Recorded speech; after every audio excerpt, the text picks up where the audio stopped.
एक क्वेश्चन इस तरह बनता है, साउंड, ठीक है, define sound and frequency of sound waves, ठीक है ना।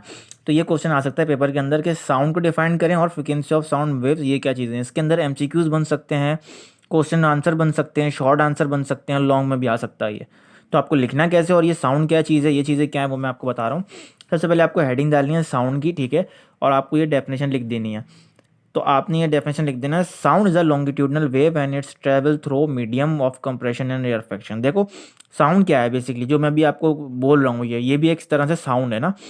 जितने भी आपने साउंड वगैरह देखे होंगे घर में इधर उधर, ये जितने सारे चीज़ें ये सारे साउंड हैं। और साउंड क्या है, ये लॉन्गिट्यूडनल वेव होती हैं, ठीक है ना। ये लॉन्गिट्यूडनल वेव क्या होती हैं, ये इस टाइप का होता है, इस चीज़ को हम कहते हैं लॉन्गिट्यूडनल वेव। साउंड जो है ना वो इस डायरेक्शन में ट्रेवल करता है, ये इस टाइप का। अब लॉन्गिट्यूडनल वेव के अंदर दो चीज़ें होती हैं, ये जो आपको लाइनें नज़र आ रही हैं इसको कहते हैं कंप्रेशन, और ये जो आपको गैप नज़र आ रहा है इसको हम कहते हैं रेयर फ्रैक्शन, ठीक है ना। तो ये दो चीज़ें मिलकर बनती है वेव, जिसको हम कहते हैं लॉन्गिट्यूडनल वेव, ठीक है। तो अब देखो यहाँ पर साउंड के लिए एक और चीज़ इंपॉर्टेंट है कि मीडियम का होना लाजमी है, किसी चीज़ यानी किसी चीज़ का होना लाजमी है, किसी मीडियम का होना लाजमी है।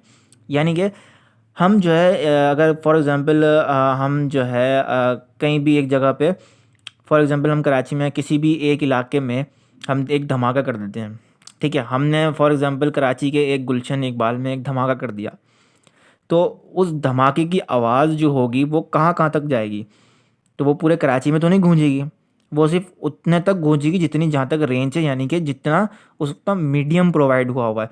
मीडियम क्या आ जाता है, इसके बीच में हवा आ जाती है, ठीक है ना। तो जहाँ तक भी हवा है ना, वो हवा वो मीडियम के थ्रू काम करेगा, तो वो आवाज़ जो है वहाँ तक जाएगी जहाँ जहाँ तक हवा जा रही है, जहाँ जहाँ तक उसकी रेंज है, ठीक है ना।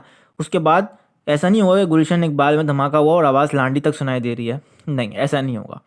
तो ये मीडियम का ख़ास तौर पे रोल होता है साउंड का अंदर। अब इस तरीके से आप देखें कि बहुत सारे पूरे जो है यूनिवर्स के अंदर बहुत सारे जो हैं वो प्लैनेट्स हैं, गैलेक्सीज़ हैं। तो अब जो सन है आपका, जो आपका सन है उसके अंदर जो बहुत सारे धमाके होते हैं हमेशा हाइड्रोजन गैसेस के। तो वो हाइड्रोजन गैस के जो धमाके हो रहे होते हैं उसी से तो सनलाइट आ रही होती है, लेकिन वो जो धमाकों की आवाज़ होती है वो हमारे इस दुनिया पे नहीं पड़ रही होती। अब सवाल है क्यों नहीं पड़ रही होती भाई, क्योंकि कोई मीडियम ही नहीं है, कोई ऐसा ज़रिया ही नहीं है कि वहाँ से ले तक कि यहाँ तक कि दुनिया तक आवाज़ पहुँच सके। तो यही एक मेन रीज़न है साउंड का, कि भाई साउंड के लिए आप याद याद करें कि मीडियम का होना लाजमी है, यानी किसी चीज़ का होना लाजमी है। कोई एयर हो, कोई मतलब कोई गैस हो, कोई मतलब बीच में कोई ज़रिया हो, जब भी जाके साउंड की आवाज़ आपके कानों तक सुनाई देगी, ठीक है ना। तो ये बहुत इंटरेस्टिंग टॉपिक था साउंड का। अब ये देखो आपने डिफाइन करके इस तरह लिख दिया। अब आप पढ़ेंगे फ्रिक्वेंसी ऑफ साउंड ना, अब आपको ये मतलब किस तरह करना है। देखो आपने फ्रिक्वेंसी ऑफ साउंड की हेडिंग डाली, और आप जो है यहाँ पर इसकी जगह टाइप्स ऑफ साउंड की भी हेडिंग डाल सकते हैं, ठीक है ना। यहाँ आप लिख सकते हैं टाइप्स ऑफ साउंड, ठीक है, क्योंकि एक ही बात है। और अब देखो यहाँ पर सबसे पहली जो इसकी टाइप के हैं या फ्रिक्वेंसी ऑफ साउंड के हैं वो है इंफ्रासोनिक साउंड।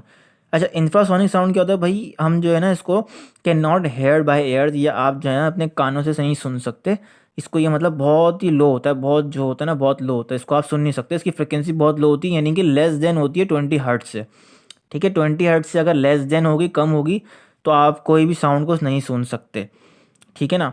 और अगर ऑडिबल साउंड की बात करें तो ऑडिबल साउंड जो है हम उसको सुन सकते हैं, क्यों, क्योंकि इसकी जो रेंज होती है फ्रिक्वेंसी की ऑफ साउंड की वो 20 हर्ट्ज से लेकर 2000 हर्ट्ज तक होती है, ठीक है। 20 हर्ट्ज भी अगर किसी साउंड की वैल्यू होगी तो हम उसको हम उसको सुन लेंगे, सुनने के काबिल समझेंगे।